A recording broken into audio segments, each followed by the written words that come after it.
दोस्तों आज के वीडियो में डिस्कस करेंगे हम कुछ इम्पॉर्टेंट क्वेश्चंस के बारे में जो कि आपके chapter 2 unit 1 foundation course English subject से लिए गए हैं।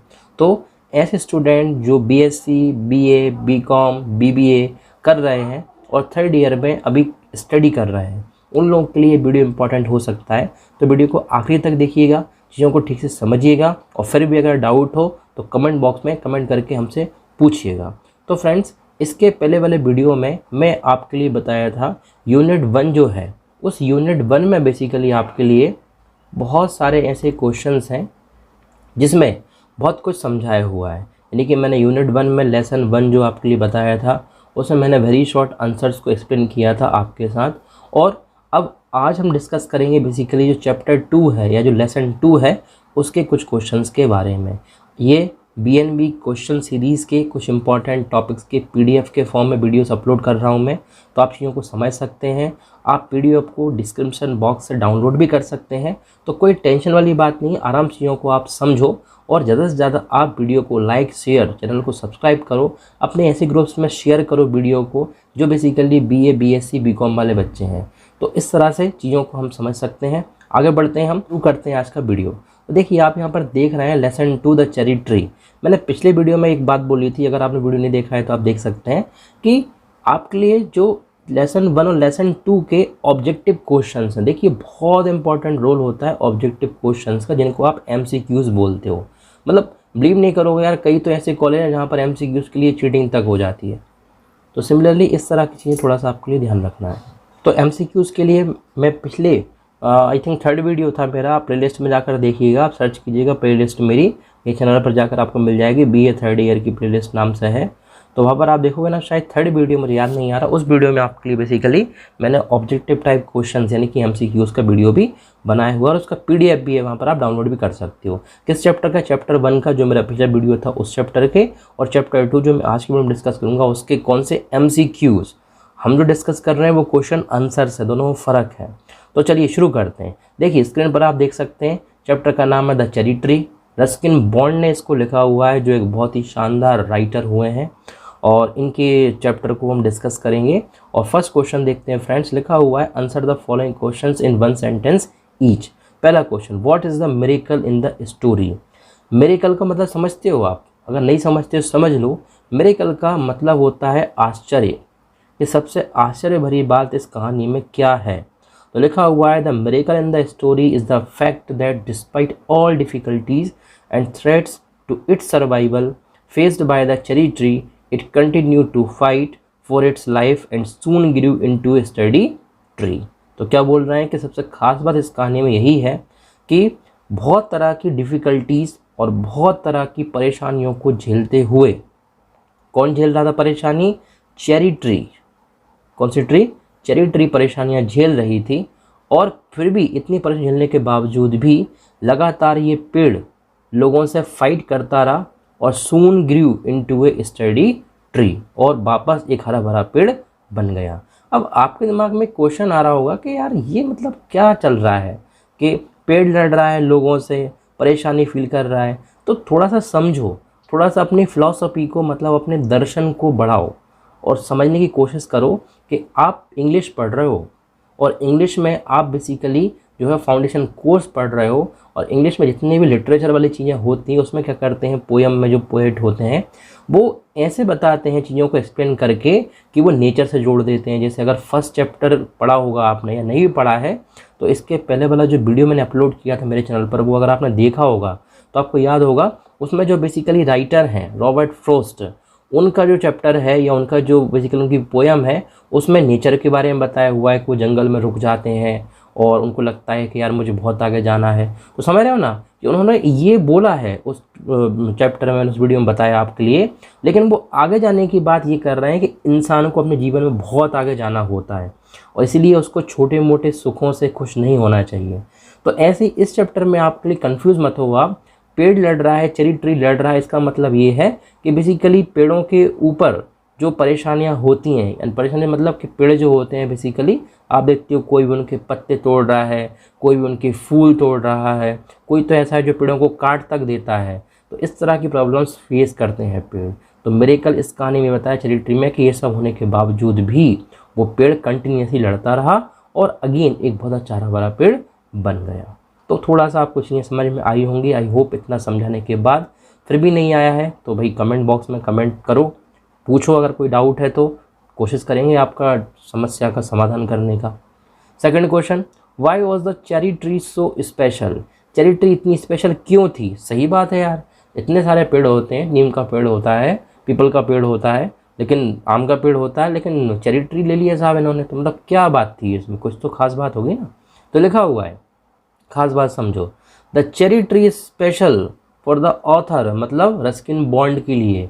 ऑथर का मतलब होता है लेखक या कवि, because he had planted it himself. ओ, अब समझ में आई हमको सही बात कि चेरी ट्री इसलिए स्पेशल था कि भाई साहब ने इसके ऊपर एक पोयम तक लिख डाली। क्यों? क्योंकि उन्होंने इस पेड़ को लगाया था। तो ये भी बहुत बड़ी बात होती है यार। हम भी तो ना जाना लाइफ में क्या क्या करते हैं, मगर हम कुछ कर ही नहीं पाते, उसके ऊपर कुछ लिख ही नहीं पाते। इन्होंने एक प्लांट लगाया, उस पर ही एक बहुत बड़े पोयम लिख डाली, जो आज हम लोग, आप लोग सब डिस्कस कर रहे हैं, पढ़ रहे हैं। तो अच्छी बात है। खैर हमको ओवरऑल मैं आपसे बस केवल समझने की कोशिश कर रहा था कि चेरी ट्री स्पेशल क्यों है। दोस्तों इस क्वेश्चन की बात अगर मैं करूँ आपसे, तो मोस्ट इम्पॉर्टेंट क्वेश्चन हो सकता है आपके पेपर के लिए। ये क्वेश्चन आ सकता है शॉर्ट क्वेश्चन में, तो ये थोड़ा सा आप ध्यान रखिएगा। उसके बाद, where did Rakesh get the cherry seeds from? तो बता रहे हैं कि वेयर का मतलब कहाँ से राकेश को चेरी सीड्स मिले। चेरी सीड्स मतलब चेरी का जो पेड़ है उसके बीज मिले। आप समझते होंगे सीड्स का मीनिंग। तो लिखा हुआ है कि one day while walking home from his school. अच्छा, तो समझ में आ गया कि राकेश एक स्टूडेंट रहा होगा आप लोगों की तरह ही।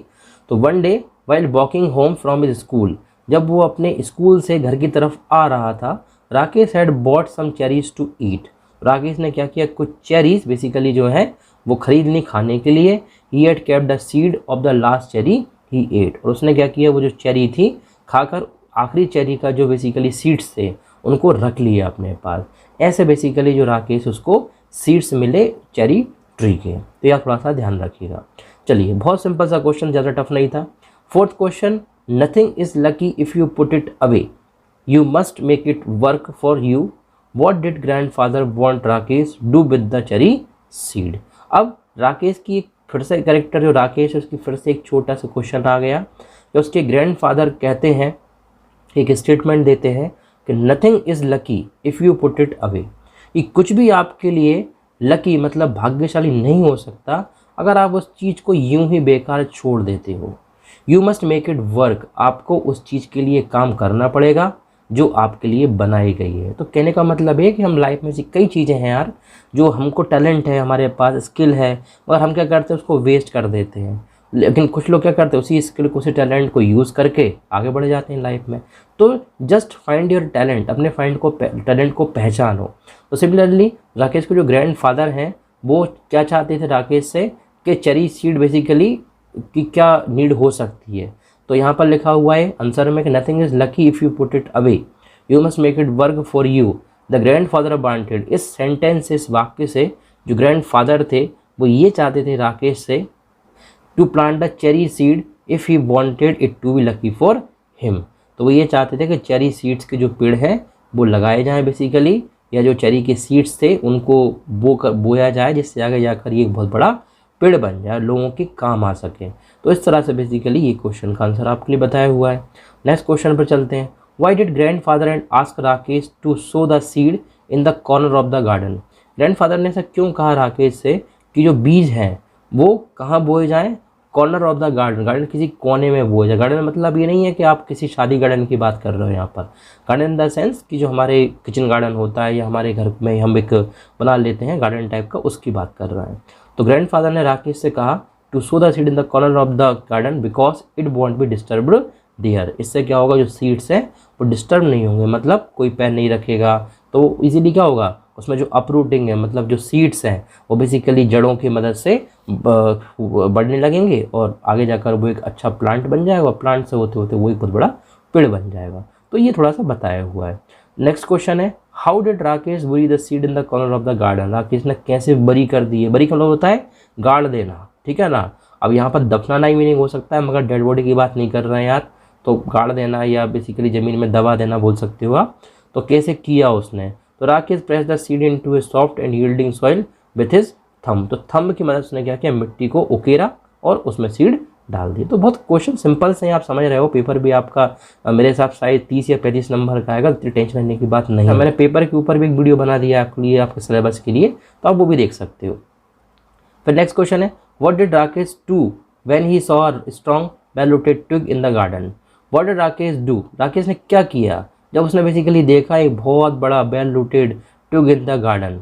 तो लिखा हुआ है कि उसने, राकेश ने जब ये देखा तो वो अपने फादर के पास गया to show him that the cherry tree had come up, कि जो चेरी का पेड़ है वो अब लग गया है। तो ये थोड़ा सा आप ध्यान रखिएगा। इसके बाद दिया है question friends, who was the cherries trees first visitor. First visitor कौन था चेरी ट्री का, मतलब चेरी के पेड़ को सबसे पहले किसने देखा। तो a bright green praying mantis was the cherry trees first visitor. तो basically a bright green praying mantis, तो जो ब्राइट ग्रीन प्रेइंग मैंटिस था, थोड़ा सा मीनिंग बता देता हूँ मैं आपको यहाँ फ्रेंड्स। यहाँ पर मैंटिस का मतलब होता है कीड़ा और ब्राइट ग्रीन का मतलब होता है रेशम का कीड़ा। तो लिखा हुआ है यहाँ पर कि पहला जो विजिटर था, मतलब चेरी के पेड़ को सबसे पहले जिसने विजिट किया या उसके पास गया, वो था बेसिकली एक कीड़ा था। तो थोड़ा सा आप ध्यान रखना। Why was the cherry tree very special for Rakesh and her grandfather. Rakesh और उसके ग्रैंडफादर के लिए इतनी इंपॉर्टेंट क्यों थी चेरी ट्री। तो आपको बताए हैं यहाँ पर कि cherry tree was very special for Rakesh and his grandfather because they had planted themselves and taken good care of it. तो ये आपके बेसिकली कुछ क्वेश्चन के आंसर बताए हैं मैंने। तो दोस्तों ये कुछ इंपॉर्टेंट क्वेश्चंस थे जो आप समझ सकते हो, और आपको बिल्कुल ध्यान रखना है। मैं आपको फिर से बोल रहा हूँ एक बार कि आप चैप्टर को समझो। पीडीएफ मैं डिस्क्रिप्शन बॉक्स में मेंशन कर दूंगा उसकी लिंक, तो आप डाउनलोड कर सकते हो वहाँ से, और समझकर आप चीज़ों को बस बढ़िया अच्छे से लिखने की कोशिश करो। आपका फिर भी कोई डाउट है तो आप पूछिए। जिस तरह से लास्ट वीडियो में मैंने बताया था कि मैं आपके लिए अभी फ़िलहाल मैं शॉर्ट क्वेश्चन एक्सप्लेन कर रहा हूँ, तो उस वीडियो में मैंने 1 चैप्टर के एक्सप्लेन कर दिए थे। अब मैं इसमें लेसन 2 के एक्सप्लेन कर चुका हूँ। तो जो लॉन्ग आंसर्स हैं जो 100 वर्ड्स के हैं, उसके लिए आप पीडीएफ डाउनलोड करके पढ़ सकते हो। और अगर आपको डाउट लगे तो आप कमेंट कर दीजिएगा मेरे को, मैं आपके लिए लॉन्ग आंसर्स को भी एक्सप्लेन करके एक वीडियो पोस्ट कर दूंगा, तो आपकी हेल्प वहाँ से भी हो जाएगी। तो दोस्तों आज की वीडियो में इतना, मिलता हूँ मैं आपसे नेक्स्ट वीडियो में। तब तक के लिए जय हिंद, जय भारत।